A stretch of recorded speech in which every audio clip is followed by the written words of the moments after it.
সংস্কারের জন্য অপেক্ষা করছে। আমরা বলেছি জুলাই মাসের মধ্যে জুলাই ঘোষণাপত্র এবং জুলাই সনদ হতে হবে। কে পিআর বুঝে কে পিআর বুঝে না, এর জন্য সংস্কার আটকে থাকবে না। কারণ আমরা জানি জনগণ সংস্কার বুঝে, জনগণ সংস্কার চায়। ফলে অবশ্যই উচ্চ কক্ষে পিআর হতে হবে। নির্বাচন কমিশন, দুদক সহ গুরুত্বপূর্ণ রাষ্ট্রীয় প্রতিষ্ঠানে নিরপেক্ষভাবে নিয়োগের জন্য কমিটি, সাংবিধানিক কমিটি তৈরি করতে হবে। এই দুইটা সংস্কার প্রস্তাবনা ঐক্যমত হলেই জুলাই সনদটি তৈরি হয়ে যায়। আমরা আহ্বান জানাবো জনগণের দিকে তাকিয়ে, বাংলাদেশের দিকে তাকিয়ে আমরা সকল দল যাতে সংস্কারের পক্ষে ঐক্যমত পোষণ করি। কারণ এই সংস্কার কোন দলের পক্ষে নয়, কোন দলের বিপক্ষ নয়, এটা বাংলাদেশের পক্ষে, জনগণের পক্ষে। প্রিয় সংগ্রামী বন্ধুগণ, 3 আগস্ট শহীদ মিনারে আমরা জড়ো হচ্ছি। আপনাদের কক্সবাজারের রূপরেখা আমরা দিব। কেমন কক্সবাজার আমরা চাই, কেমন বাংলাদেশ আমরা চাই। আর জুলাই ঘোষণাপত্র, জুলাই সনদ আমরা অবশ্যই আদায় করে ছাড়বো ইনশাআল্লাহ।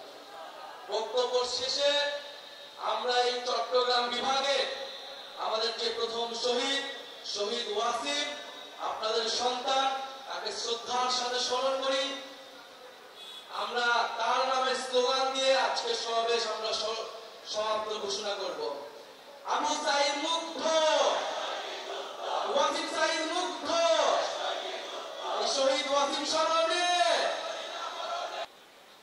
আমরা জানি কক্সবাজার গত ফ্যাসিস্ট আমলে সন্ত্রাসের অভয়ারণ্য হয়ে গিয়েছিল, মাদকের অভয়ারণ্য হয়ে গিয়েছিল। আমরা বিভিন্ন জায়গায়, নারায়ণগঞ্জে যেমন গডফাদার ছিল, কক্সবাজারে গডফাদার ছিল। শেখ হাসিনার গডফাদার, তার আন্ডারে এরকম ছোট ছোট গডফাদার পুরো বাংলাদেশ জুড়ে ছিল। আমরা সেই গডফাদার তন্ত্র ব্যবস্থার বিলোপ ঘটিয়েছি। আমরা কোনো নতুন কোন গডফাদারের আবির্ভাব হতে দিব না। কক্সবাজারে নতুন কোন গডফাদারকে আপনারা মেনে নেবেন না, তার বিরুদ্ধে প্রতিরোধ তৈরি করুন। মাফিয়া তন্ত্র, গডফাদার তন্ত্র, স্বৈরতন্ত্র, পরিবারতন্ত্র, এই সব কিছুকে বাংলাদেশ থেকে উচ্ছেদ করতে হবে। জনগণের বাংলাদেশ, গণতান্ত্রিক বাংলাদেশ প্রতিষ্ঠা করতে হবে। এই কক্সবাজারে আমরা জানি জুলাই গণ অভ্যুত্থানের সময় লড়াই হয়েছিল, আন্দোলন হয়েছিল। আপনাদের মাটির সন্তানেরা জীবন দিয়েছেন, শহীদ হয়েছে। আরো একজন শহীদের কথা বলতে চাই, যিনি রোহিঙ্গা কমিউনিটির হয়েও এই গণ অভ্যুত্থানে শহীদ হয়েছিলেন, শহীদ নূর মোস্তফা। আমরা চাই অবিলম্বে তাকে গ্যাজেটভুক্ত করা হোক। আমরা কক্সবাজারকে দেখি সম্ভাবনার জায়গা হিসেবে। হাসনাত আব্দুল্লাহ বলেছেন বাংলাদেশের ভবিষ্যৎ, বাংলাদেশের সম্ভাবনা হচ্ছে এই বঙ্গোপসাগরে। আমাদেরকে সমুদ্র শক্তি, নৌ শক্তিতে শক্তিশালী হতে হবে।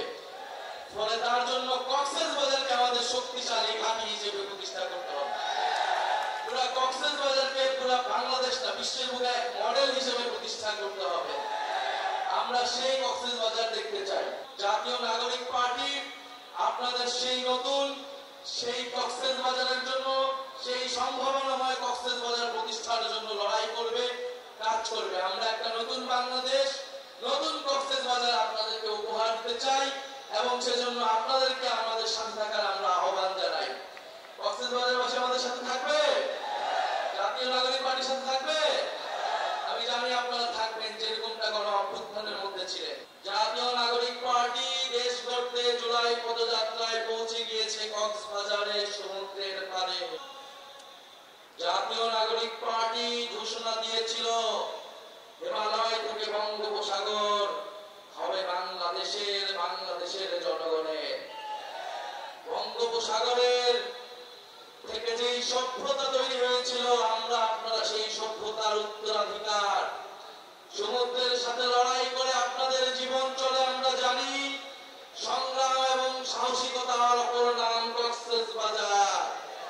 প্রিয় সংগ্রামী বন্ধুগণ, এই কক্সবাজারের মাটি থেকে আমরা আজকে জাতীয় নাগরিক পার্টি গণ অভ্যুত্থানের 1 বছর পূর্তিতে আমরা আপনাদের কাছে এসেছি জুলাই গণ অভ্যুত্থানের বার্তা নিয়ে, নতুন বাংলাদেশের বার্তা নিয়ে। আমরা জানি কক্সবাজারে শিল্পের জন্য কক্সবাজার বিখ্যাত, কিন্তু এই পর্যটন শিল্পকে আমরা যথাযথ মর্যাদা দিতে পারি নাই। আমরা কক্সবাজারের মানুষকে সাথে নিয়ে এই পর্যটন শিল্প গড়ে তুলতে পারি নাই। পর্যটন শিল্পের নামে এখানে লুটপাট উচ্ছেদ হয়েছে। আমরা চাই পরিবেশ বান্ধব পর্যটন শিল্প গড়ে তুলতে হবে, যেখানে কক্সবাজারের মানুষের হক এবং অধিকার নিশ্চিত করতে হবে। রোহিঙ্গা ইস্যু দীর্ঘদিন ধরে বাংলাদেশে একটি সমস্যা হিসেবে বিবেচিত হয়ে রয়েছে। রোহিঙ্গা জনগোষ্ঠীর প্রতি আমাদের দরদ রয়েছে, তাদেরকে অধিকারহীন করে রাষ্ট্রহীন করে রাখা হয়েছে, কিন্তু তার সমাধানে তারা যে বছরের পর বছর বাংলাদেশ তাদের দায়িত্ব নেবে। রোহিঙ্গাদের দায়িত্ব নিতে গিয়ে আমাদের কক্সবাজারের মানুষের প্রতি আমরা বেইনসাফি করছি কিনা সেদিকেও আমাদের খেয়াল রাখতে হবে। তাদের যাতে নিরাপত্তা আইন শৃঙ্খলার বিঘ্নে না ঘটে, এই সবকিছু বিবেচনায় রোহিঙ্গাদের প্রত্যাবর্তনের জন্য অতি দ্রুত আমাদেরকে ব্যবস্থা নিতে হবে। আমরা অন্তর্বর্তী সরকারের প্রতি আহ্বান জানাবো, ডক্টর ইউনূসের প্রতি আহ্বান জানাবো এবং পুরো বিশ্ব বিবেকের প্রতি আহ্বান জানাবো